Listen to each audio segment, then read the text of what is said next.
Pesan Padre Pio hari ini 26 Maret. Hidup adalah Kalvari, tetapi kita harus mendakinya dengan riang gembira. Salib adalah permata mempelai laki-laki, dan aku cemburu pada mereka. Penderitaan saya menyenangkan. Saya menderita hanya ketika saya tidak punya apa-apa untuk menderita. Saudari-saudaraku terkasih, pesan Padre Pio pada hari ini dalam Consigli Exhortationi mencerminkan spiritualitasnya yang mendalam dalam memandang penderitaan sebagai bagian dari perjalanan menuju kesatuan dengan Kristus. Apa makna pesan Padre Pio hari ini? Kita bisa lihat dalam 3 bagian. Yang pertama, hidup adalah Kalvari, tetapi kita harus mendakinya dengan riang gembira. Santo Padre Pio melihat kehidupan sebagai perjalanan menuju Kalvari, yaitu jalan penderitaan seperti yang dilalui Yesus menuju penyalibannya. Namun ia mengajak kita untuk tidak menghadapinya dengan kesedihan, melainkan dengan sukacita, karena penderitaan ini adalah jalan menuju kemuliaan bersama Kristus. Makna yang kedua, salib adalah permata mempelai laki-laki dan aku cemburu pada mereka.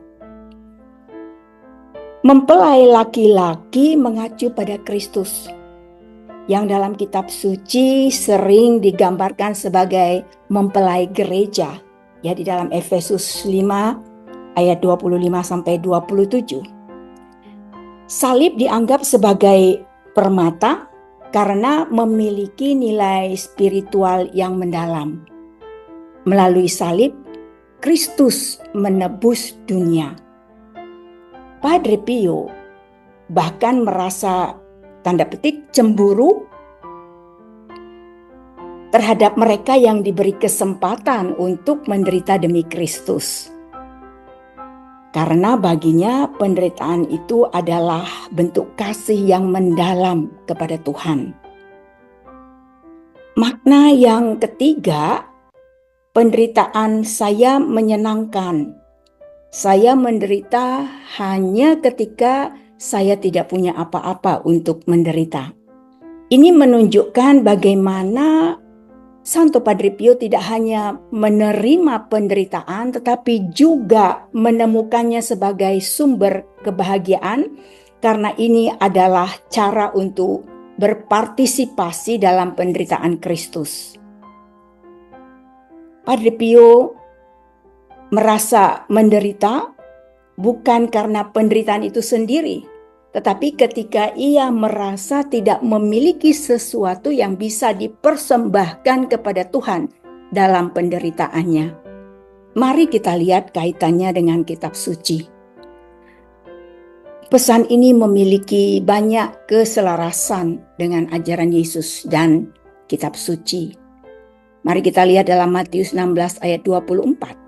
Setiap orang yang mau mengikut aku, ia harus menyangkal dirinya, memikul salibnya, dan mengikut aku.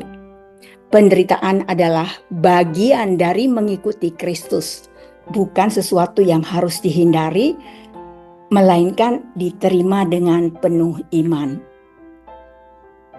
Dalam Roma 8 ayat 17, dan jika kita adalah anak, maka kita juga adalah ahli waris. Kita adalah ahli waris Allah dan sesama ahli waris dengan Kristus, jika kita menderita bersama dengan Dia, supaya kita juga dipermuliakan bersama dengan Dia.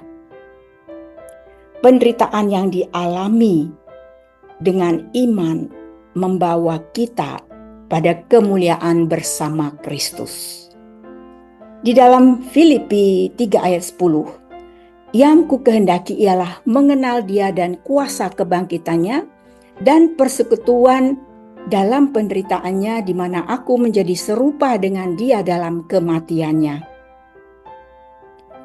Santo Paulus juga berbicara tentang bagaimana penderitaan dapat membawa seseorang lebih dekat kepada Kristus. Mari kita refleksikan atau kita renungkan pesan ini. Yang pertama, mengubah pandangan tentang penderitaan. Dunia sering melihat penderitaan sebagai suatu yang harus dihindari. Namun Santo Padre Pio mengajarkan bahwa penderitaan jika diterima dengan iman memiliki nilai yang sangat besar. Yang kedua, menjalani hidup dengan sukacita meski dalam kesulitan. Seperti Yesus yang dengan penuh kasih menjalani salib. Kita diajak untuk menghadapi kesulitan hidup dengan hati yang tetap bersukacita dan penuh harapan. Yang ketiga, mengenali salib sebagai sarana kesatuan dengan Kristus. Dalam penderitaan, kita memiliki kesempatan untuk semakin dekat dengan Kristus dan meneladani kasih-Nya. Dan bagian yang terakhir, menawarkan penderitaan sebagai persembahan. Penderitaan dapat dijadikan doa dan persembahan bagi orang lain. Seperti yang dilakukan oleh banyak orang kudus, termasuk Padre Pio sendiri. Saudari-saudaraku terkasih, pesan Padre Pio hari ini mengundang kita untuk melihat penderitaan bukan sebagai beban, tetapi sebagai jalan menuju kasih yang lebih dalam kepada Kristus. Dengan menerima salib kita masing-masing, kita pun mengambil bagian dalam rencana keselamatan Allah. Semoga pesan dan refleksi ini dapat menguatkan dan memberi makna dalam perjalanan iman kita. Semoga menginspirasi. Salam Padre Pio.